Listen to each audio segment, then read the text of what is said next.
6 jours avant la Pâque, Jésus arriva à Béthanie, où était Lazare qu'il avait ressuscité des morts. Là, on lui fit un souper, Marthe servait, et Lazare était un de ceux qui se trouvaient à table avec lui. Marie, ayant pris une livre d'un parfum de nard pur, de grand prix, oignit les pieds de Jésus, et elle lui essuya les pieds avec ses cheveux. Et la maison fut remplie de l'odeur du parfum. Un des disciples, Judas Iscariote, fils de Simon, celui qui devait le livrer, dit: pourquoi n'a-t-on pas vendu ce parfum 300 deniers pour les donner aux pauvres?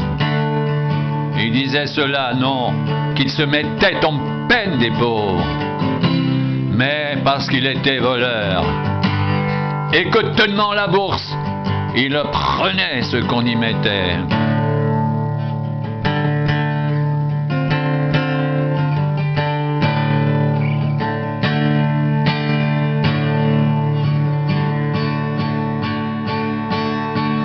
Mais Jésus dit: laisse-la garder ce parfum pour le jour de ma sépulture.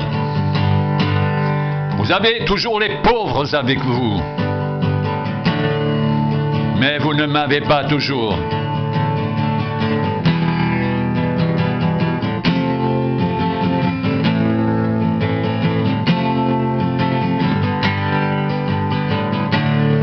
Une grande multitude de Juifs apprirent que Jésus était à Béthanie.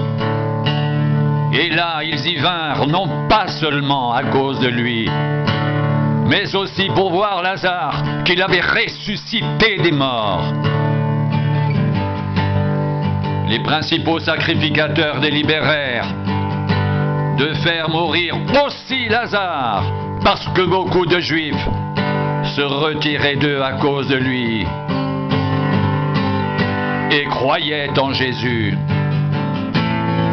Le lendemain, une foule nombreuse de gens venus à la fête, ayant entendu dire que Jésus se rendait à Jérusalem, prirent des branches de palmier et allèrent au-devant de lui en criant: Hosanna! Béni soit celui qui vient au nom du Seigneur, le roi d'Israël.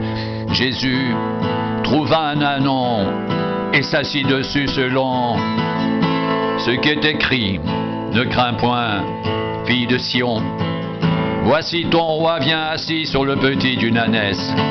Ses disciples ne comprirent pas d'abord ces choses, mais lorsque Jésus eut été glorifié, ils se souvinrent qu'elles étaient écrites de lui et qu'il les avait accomplies à son égard. Tous ceux qui étaient avec Jésus, quand il appela Lazare du sépulcre et le ressuscita des morts, lui rendaient témoignage, et la foule vint au-devant de lui parce qu'elle avait appris qu'il avait fait ce miracle. Les pharisiens se dirent donc les uns aux autres: vous voyez que vous ne gagnez rien, voici le monde est allé après lui.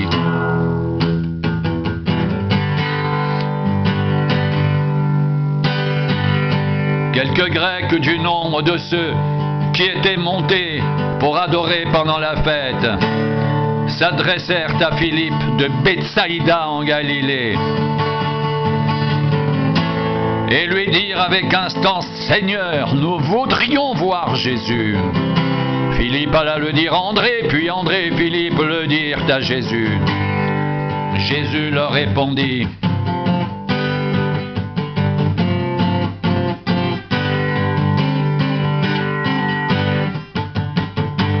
l'heure est venue où le Fils de l'homme doit être glorifié.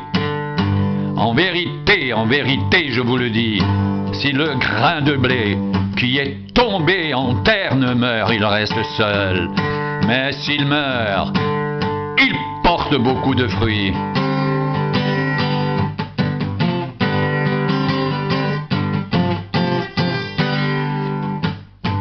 Celui qui aime sa vie la perdra. Et celui qui est sa vie dans ce monde la conservera pour la vie éternelle.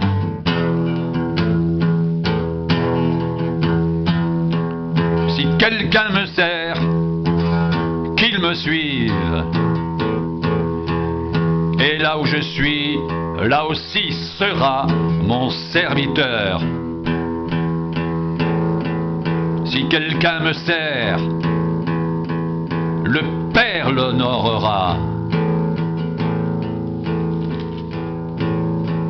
Maintenant,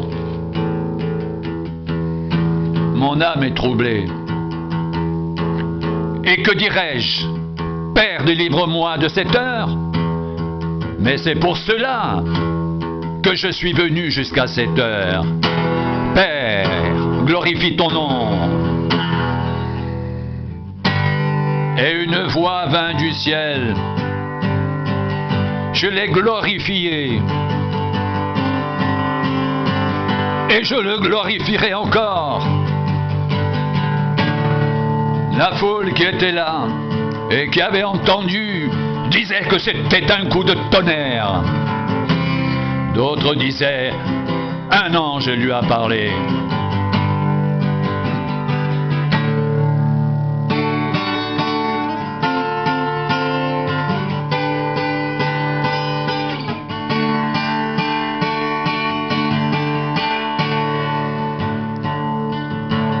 Jésus dit, ce n'est pas à cause de moi que cette voix s'est fait entendre.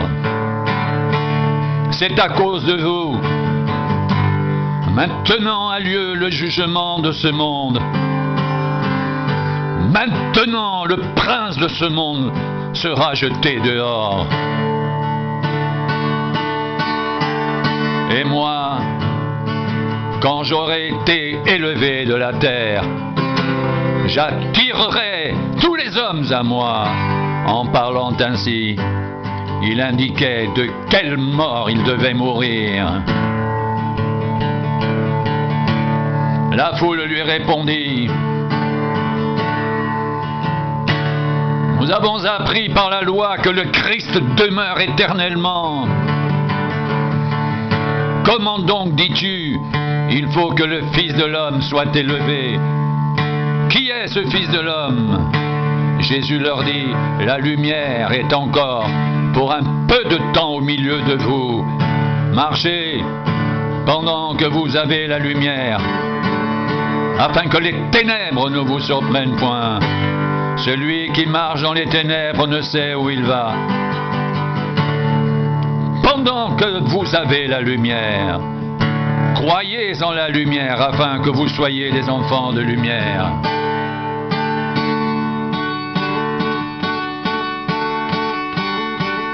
Jésus dit ces choses, puis il s'en alla et se cacha loin d'eux.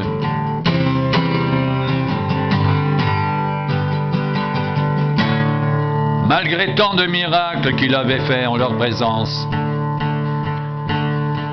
ils ne croyaient pas en lui afin que s'accomplisse la parole qu'Ésaïe le prophète a prononcée. Seigneur, qui a cru à notre prédication et à qui le bras du Seigneur a-t-il été révélé?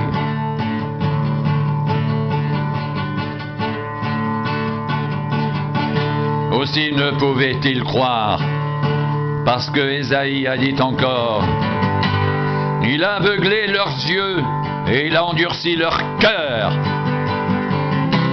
de peur qu'ils ne voient des yeux, qu'ils ne comprennent du cœur,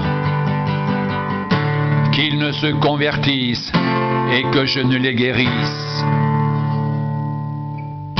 Ésaïe dit ces choses lorsqu'il vit sa gloire et qu'il parla de lui. Cependant, même parmi les chefs, plusieurs crurent en lui. Mais à cause des pharisiens, il n'en faisait pas l'aveu, dans la crainte d'être exclus de la synagogue. Car ils aimèrent la gloire des hommes plus que la gloire de Dieu. Or Jésus, s'était écrié: celui qui croit en moi, croit non pas en moi, mais en celui qui m'a envoyé. Et celui qui me voit, voit celui qui m'a envoyé. Je suis venu comme une lumière dans le monde, afin que quiconque croit en moi ne demeure pas dans les ténèbres.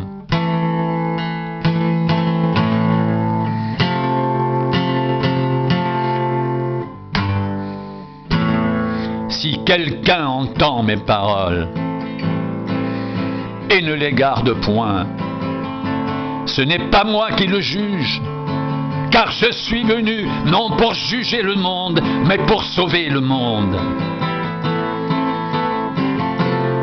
Celui qui me rejette et qui ne reçoit pas mes paroles à son juge, la parole que j'ai annoncée, c'est elle qui le jugera au dernier jour. Car je n'ai point parlé de moi-même, mais le Père qui m'a envoyé m'a prescrit lui-même ce que je dois dire et annoncer. Et je sais que son commandement est la vie éternelle. C'est pourquoi les choses que je dis, je les dis comme le Père me les a dites.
Or Jésus s'était écrié: celui qui croit en moi, croit non pas en moi, mais en celui qui m'a envoyé. Et celui qui me voit, voit celui qui m'a envoyé. Je suis venu comme une lumière dans le monde, afin que quiconque croit en moi ne demeure pas dans les ténèbres.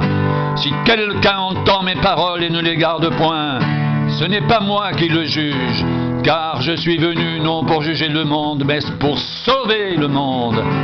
Celui qui me rejette et qui ne reçoit pas mes paroles à son juge, la parole que j'ai annoncée, c'est elle qui le jugera au dernier jour. Car je n'ai point parlé de moi-même, mais le Père qui m'a envoyé m'a prescrit lui-même ce que je dois dire. Et je sais que son commandement est la vie éternelle. C'est pourquoi les choses que je dis, je les dis comme le Père me les a dites.